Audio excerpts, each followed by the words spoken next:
Bonsoir mes chers amis, je salue tous les téléspectateurs curieux qui ont décidé de découvrir pourquoi leurs mains sont toujours froides, même en été. Même par une chaleur accablante, vos doigts et vos mains restent toujours froids. Aujourd'hui, vous allez enfin découvrir pourquoi cela se produit et comment réchauffer vos mains avec la chaleur de votre propre circulation sanguine. Pourquoi elle diminue? Pourquoi elle s'affaiblit? Quelle est la cause? Même si les vaisseaux sanguins eux-mêmes sont en bon état. Pas d'athérosclérose, rien, nulle part. Pourquoi, même quand il fait chaud, les mains sont toujours froides? Pour déterminer ce que nous devons faire avec vous, voici un tel test. Pour commencer, vous devez le faire. Approchez-vous du miroir. Vous pouvez enlever vos vêtements du haut, déboutonner votre ceinture maintenant. Je ne vais pas le faire, bien sûr. Cela sera sur notre chaîne payante. Il n'y aura jamais une telle blague séparément. Je ne me déshabillerai pour aucun montant d'argent. En général, avant de prendre votre pinceau, évaluez d'abord sa couleur. Regardez, elle peut être pâle. Ou au contraire, la couleur du pinceau peut être. Regardez le côté du pinceau, il est plus bleuté. Elle peut être plus bordeaux que la couleur du reste du cuir important. Il vaut mieux le comparer avec l'abdomen. Quelqu'un dira que mes joues sont plus bronzées que le reste de mon corps. C'est possible, mais nous allons vérifier si c'est le cas maintenant. Comparez-le maintenant, surtout en hiver. Votre bronzage a disparu. Est-ce celui du jardin ou de la mer? Et regardez la couleur de votre ventre, la couleur de votre main, sont-elles différentes ou non? Comparez aussi la droite et la gauche maintenant. Levez la main comme ça, au-dessus de la tête, comme si vous vous étiriez vers le soleil. Maintenez la position en vous étirant vers le haut. Vous avez simplement levé la main. Maintenez-la comme ça. Par exemple, pendant environ 15, 20, 30 secondes. Relâchez, comparez, regardez-moi, voyez-vous une différence? Non, maintenant je vais me soigner avec vous. Ainsi, la couleur de la main s'est éclaircie. Voilà comment le docteur montre. Lui aussi est malade. Tout n'est qu'une excuse. Nous tenons la main, la lâchons, observons, la couleur a changé. Cela signifie que cela est devenu plus clair. C'est la même couleur foncée. Le bronzage a disparu maintenant. Asymétrique a brûlé encore une fois à l'école. Nous sommes allés à la plage. Là-bas, une femme était allongée à côté de nous et s'est endormie, et un petit parapluie était allongé sur le côté. La pluie a commencé à tomber, faisant partir tout le monde et réveillant la jeune fille. Elle n'est pas tombée, alors elle ne s'est pas réveillée. Et elle a brûlé comme ça, toute la moitié. Eh bien, oh, d'accord. Elle a brûlé d'un côté. Demain, je brûlerai de l'autre côté. Et puis, dès le lendemain, quand la pluie a débuté, et durant toute l'année suivante, elle a marché avec la moitié brûlée. Peut-être l'ont-ils aperçue, et peut-être même qu'elle observe toujours. De tels cas existent. Alors, mes amis, comment agir? Ils l'ont de nouveau soutenue par le bas. Elle a encore changé de couleur. Signe d'une violation du flux veineux. Flux veineux, il y a beaucoup d'obstacles sur son chemin.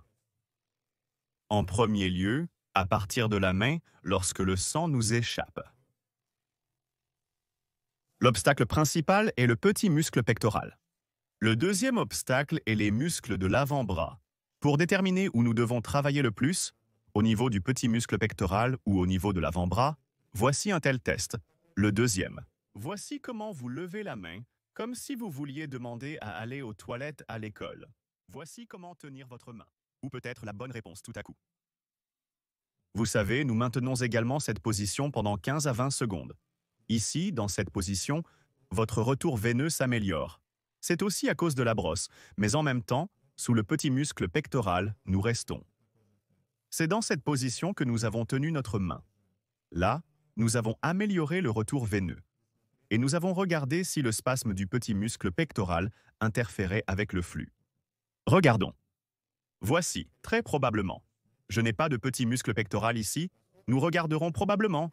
Regardez, en fait, la couleur est à nouveau différente. Je ne sais pas si vous pouvez voir sur la caméra ou non, mais je peux voir, croyez-moi, parce que j'ai fait l'exercice pour la vision de la dernière vidéo.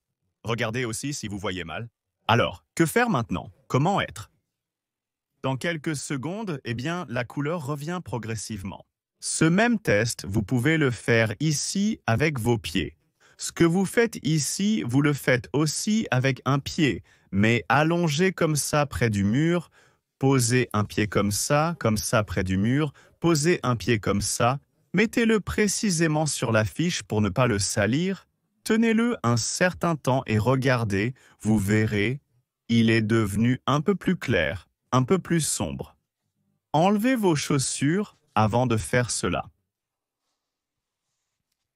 Alors, commençons d'abord avec les mains. Pour corriger la circulation veineuse, nous aurons besoin d'un tabouret de massage spécial, fabriqué par l'usine de massage Shumerlinski nommée Ivan. Ivanov, qui a développé ce tabouret en 1975 spécifiquement pour le massage. Comme vous pouvez le voir, le dos du tabouret est spécialement conçu, pas pointu, mais suffisamment arrondi, ce qui permet de travailler avec succès sur leur nom, sur 3 groupes.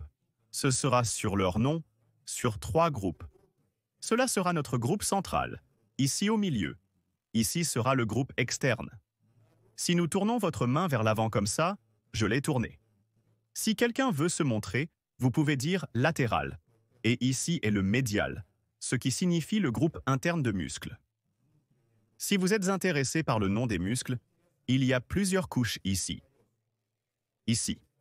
Ici, il y a une couche superficielle de muscles, plus profonde, il y a des doigts ici, des fléchisseurs de pinceau, un fléchisseur superficiel profond des doigts, un fléchisseur ici au coude, un fléchisseur radial du poignet, ici est le muscle brachio-radial. Comme vous pouvez le voir, il y a assez de muscles et nos vaisseaux sanguins et nerfs passent entre eux. Quand nous allons maintenant travailler et traiter tout cela avec vous, vous allez essayer de le faire avec moi en même temps.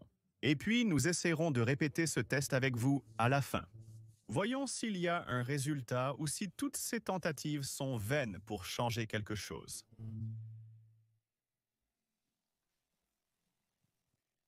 En général, regardez, nous commençons à travailler un peu plus haut que le coude, environ 3 de vos doigts, 3 pouces du coude, pas du coude, de cette courbure, mieux du coude, 3-4 doigts, voilà, et nous mettons notre main sur la colonne vertébrale et l'articulation, 3-4 doigts, voilà.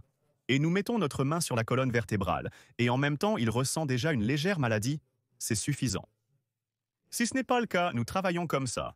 Et il y a aussi les muscles pronateurs, supinateurs. Le pronateur, il fait ce mouvement vers l'intérieur. Le supinateur tourne la brosse vers l'extérieur. Ils ont également une grande importance pour la stabilisation de l'articulation du coude et de l'articulation radio-ulnaire. Quand ces muscles sont faibles, l'instabilité peut survenir. Ils commencent à bouger un peu, les os commencent à renforcer la membrane interosseuse. En général, vous travaillez le long de la ligne centrale comme ça. D'abord, ces muscles à certains endroits donnent vraiment une sensation de maladie. Voilà ici. Nous travaillons tout comme ça jusqu'au début de la courbure du coude ici. Nous faisons tout cela avec précision. Les zones malades sont touchées. Voilà. Mais plus loin, vous vous arrêtez à chaque point, c'est par respect pour le temps d'écran, pour ne pas gâcher les téléviseurs ou les téléphones. À cause de cela, je ne montrerai pas longtemps. Ou vous pouvez revoir ceci à une vitesse accrue, plusieurs fois. Mais faites-le lentement, avec précision. C'était notre ligne centrale. Voilà. Maintenant, continuons ici à l'intérieur. C'est principalement ici que nous avons un fléchisseur du coude tendu. Les muscles ici sont aussi très souvent dans un état de tension élevé, sous tension. Et il arrive que, à cause de sa tension, à cause de la tension et de l'anonymat, vous connaissez sous de tels noms, c'est ce que nous avons d'abord travaillé au centre. Pour ceux qui ont tous les autres doigts engourdis, c'est un gros problème. Ceux qui connaissent le nom des autres peuvent également écrire dans les commentaires. Ce sont les doigts du milieu et de l'index. Ce sont eux qui étudient constamment l'anatomie. Ils connaissent ces noms, ils se trompent aussi, et l'articulation du coude aussi, travailler donc le fléchisseur, plier précisément, cela peut aussi être une maladie. Même au moment où vous travaillez ces muscles, n'ayez pas peur si vos doigts se plient de cette façon. Vous agissez simplement sur le muscle. Les muscles qui plient les doigts, c'est d'ici qu'ils commencent. Imaginez, beaucoup ne savaient n'arbre pas à ce sujet, maintenant vous savez. Et voici cette partie, ici, comme ça. Voici la partie interne. C'est ainsi que vous allez travailler maintenant. Vous aurez quelque chose à faire, pas simplement, mais comme ça. Tournez vos tabourets de travail et commencez à les user. Tournez vos tabourets de travail et commencez à les user sur votre lieu de travail pour améliorer votre santé. Et ainsi, nous travaillons également précisément sur la colonne vertébrale. Le tabouret ne doit pas être pointu, il doit s'insérer dans la main. Oui, parce qu'il doit y avoir une action suffisamment profonde. Ou vous pouvez mettre quelque chose ici, par exemple, un manteau de duvet d'Orenbourg, ou, par exemple, un autre produit domestique. C'est déjà assez bon. On peut regarder l'état de nos bras. Peut-être déjà quelques changements comme si c'était jusqu'à la lumière. Le reflux veineux et le flux sanguin, et améliorer le flux sanguin plus loin. Le niveau suivant, c'est le flux sanguin, et améliorer le reflux sanguin plus loin. Le niveau suivant, c'est qui a eu plus d'effet de ce que nous avons levé nos bras comme ça? Nous devons travailler exactement de la même manière sur le petit muscle pectoral. Ici, bien sûr, des balles spéciales aident. Vous pouvez utiliser des balles de tennis, vous pouvez utiliser des balles de massage, vous pouvez utiliser des balles spéciales de magasin pour animaux pour les chiens. Voici les gros chiens. Ils mâchent ces balles, et les balles résistent. Voici ces balles. Elles sont plus ou moins durables. Creusez suffisamment vous fournit de quoi travailler vos muscles pour la vie.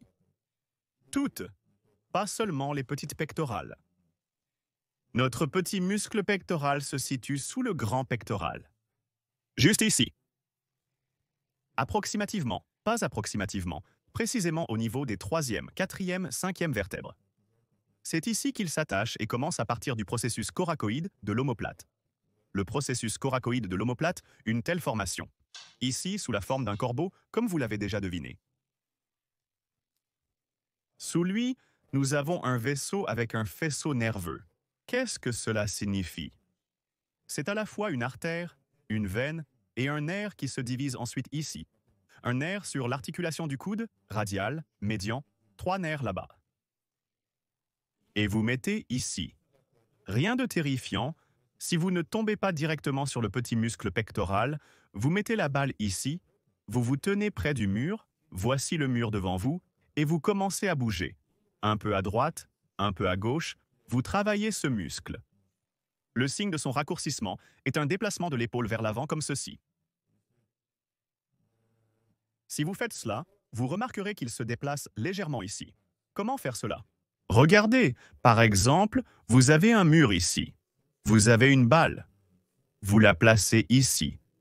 Et vous avez une autre balle. Vous la placez ici. Et vous la travaillez un peu à droite, un peu à gauche, comme ça. C'est le même principe que ce que nous avons fait avec la main. Mais ces actions suffisent sur le point malade, si vous les appliquez vraiment fortement. Si vous avez une certaine maladie et que vous maintenez la pression pendant 1 minute sur une zone, vous travaillez ainsi pendant 1 à 2 minutes. Certains spectateurs remarquent déjà des changements dans leurs mains. Ils veulent déjà écrire de bons commentaires. Ils veulent enfin s'abonner, mettre un like, comme d'habitude, et continuer à regarder. Maintenant, que faire avec les jambes? Il s'avère que les jambes sont tout aussi importantes que les mains. Et c'est pourquoi ici aussi, nous devons éliminer les obstacles sur le chemin du flux sanguin.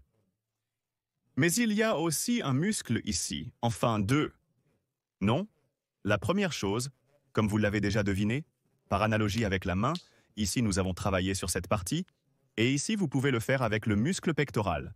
Le muscle deltoïde, il y en a plusieurs là-bas, vous les travaillez. Vous pouvez également utiliser un tabouret dans des conditions domestiques. Vous pouvez le faire avec l'aide d'un tabouret. Vous pouvez le faire avec l'aide de rouleaux, avec des rouleaux spéciaux. Je vais aussi montrer comment utiliser un tabouret. Par exemple, vous vous êtes assis quelque part pour regarder la télévision. Vous l'avez mis devant vous comme ça. Vous avez mis le couteau de cette façon. Vous travaillez de la même manière sur la colonne vertébrale. Mais cela peut être assez douloureux, donc mettez quelque chose de doux aussi. Pour faire tout correctement, divisez également en plusieurs parties. La partie extérieure, intérieure et moyenne. Et voilà, travaillez tout avec précision presque jusqu'à la flexion de l'articulation du genou. Vous n'avez pas à faire la flexion vous-même. Vous pouvez le faire avec l'aide d'un tabouret. Vous pouvez le faire, mais vous devez simplement vous adapter précisément, trouver la bonne position. Vous pouvez le faire à l'aide de rouleaux de massage. Faut-il encore montrer les rouleaux ou ce n'est plus utile? Eh bien, je vais les montrer maintenant aussi. Les amis, vous pouvez aussi utiliser un rouleau de massage si vous n'avez pas de tabouret chez vous. Voilà comment vous vous allongez. Ici, vous pouvez vous allonger juste comme ça. Sur le chili, c'est ainsi que vous vous allongez et vous reposez. Voici comment vous vous reposez efficacement, en massant et en travaillant le muscle. C'est ici que vous vous reposez précisément. Vous massez le muscle, vous le travaillez. C'est ici que... Voilà, aussi, où ils ont trouvé la maladie, ils se sont arrêtés un peu plus longtemps là-bas. Et aussi, vous travaillez comme ça. Mais ce muscle nécessite un travail périodique. Même si vous avez réussi à éliminer complètement la maladie du muscle psoas, il est toujours souhaitable de le travailler une fois par semaine pour la prévention, car la charge est constamment sur ces muscles. Ou à l'inverse, il est insuffisant. Donc, comme nos amis chinois le disent, l'âge commence avec les jambes, alors gardez vos jambes en bonne santé. Alors, qu'est-ce qu'on fait maintenant? C'est comme avec le coude. Voici quelques conseils pour améliorer la circulation sanguine de manière plus intéressante. Ici, un petit muscle pectoral est présent, mais les muscles moteurs l'empêchent de fonctionner. C'est pourquoi le spasme des muscles moteurs provoque très souvent une perturbation du flux veineux, lymphatique et parfois même du flux sanguin. Que faisons-nous avec vous? Voici ce rouleau. Je vais montrer quelques variantes maintenant. Ce rouleau peut être serré entre les jambes, comme ceci, et de cette manière. Vous travaillez soit de haut en bas, soit un peu d'avant en arrière. Ici, à partir de la surface interne de la cuisse, un peu au-dessus de l'articulation du genou. Ensuite, vous travaillez de la même façon sur le milieu de la cuisse. Si vous êtes déjà si malade, vous pouvez maintenir un point. Mais ne poussez pas trop fort pour ne rien vous écraser. Ensuite, un peu plus près, et vous travaillez ainsi toute la surface interne. Et ici, vous l'obtiendrez des deux côtés en même temps. Voici la première option. Deuxième, vous pouvez déjà poser votre jambe comme ça. Ici, vous pouvez légèrement redresser, légèrement plier, comme vous le souhaitez, et de cette manière, vous travaillez également toute la partie interne de la cuisse. Voici comment vous pouvez vous tourner. Trouvez une position pour vos jambes où tous ces muscles de la surface interne de la cuisse sont engagés. Il y a plusieurs muscles moteurs à cet endroit. Vous devez les maintenir en bon état si vous voulez bien sûr maintenir la circulation sanguine de vos extrémités inférieures. Si vous travaillez également sur la surface avant de la cuisse, c'est encore mieux. Vous pouvez tourner votre jambe comme ceci et la poser sur votre ventre. Vous êtes allongé comme ça. Vous pouvez le faire une à la fois ou deux à la fois si vous n'êtes pas à l'aise dans cette position. Si le rouleau est trop grand, vous pouvez en prendre un peu plus petit. Nous travaillons également sur la surface avant de la cuisse. Mais si vous travaillez sur la surface interne, ce sera encore mieux. Alors, mes amis, êtes-vous prêts à vous mettre au travail? Vous voulez déjà utiliser vos mains quelque part? Vous voulez déjà faire quelque chose de bien? Alors maintenant, vous pouvez regarder à nouveau. Si vous avez travaillé sur une main, vous remarquerez qu'elle est devenue un peu plus claire. Il faut donc s'occuper de la deuxième. à cause de l'amélioration de la décharge veineuse. Pour ceux qui ont des problèmes avec l'afflux, ils peuvent initialement avoir une main plus pâle. Essayez aussi, cela devrait également aider. Alors, mes amis, voici ces exercices. Il faut faire maintenant jusqu'aux nouvelles émissions. On se verra la semaine prochaine.